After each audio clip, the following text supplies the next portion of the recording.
On Alabama's Home Team Health Watch, we're focusing on men's health because this is National Men's Health Week. We're focusing on different health issues facing men. Today we're looking at prostate cancer in men, and joining us now is Dr. Howard Winfield from the West Alabama Urology Associates. Dr. Winfield, thank you so much for being with us to discuss a concern that seems pretty common among men.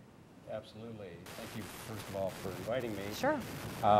Prostate cancer is a major issue, certainly for men.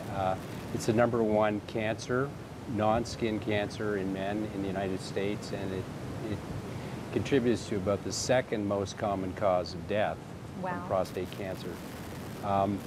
It would be expected that about perhaps 1 out of 6 men in the United States will develop prostate cancer, but that does not mean that every man that develops prostate cancer is going to die of it. In fact, a very small percentage of men with prostate cancer die of it. Certainly, if you have a family history of prostate cancer, if your father, grandfather, or brother has had prostate cancer, this increases your risk of developing prostate cancer. Unfortunately, the American diet with plenty of fatty foods increases your risk of developing prostate cancer. And finally, African Americans unfortunately have a much higher risk of developing prostate cancer compared to Caucasians. Okay.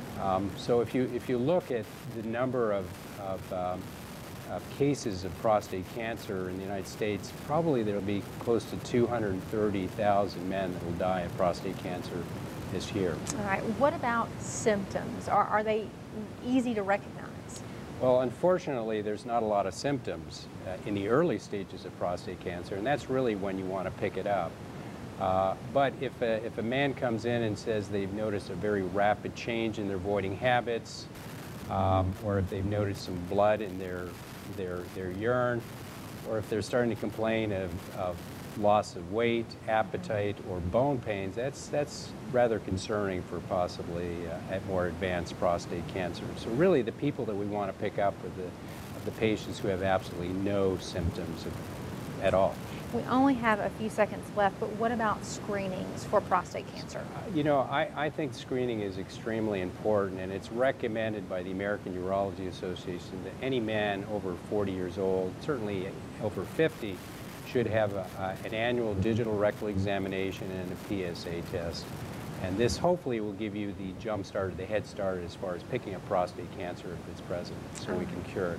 Well, Dr. Winfield, we're also going to give everyone a way to get some more information about this topic. You can learn more about services at West Alabama Urology Associates at their website, and for a shortcut to that, just go to our website, WVUATV.com, click numbers and links.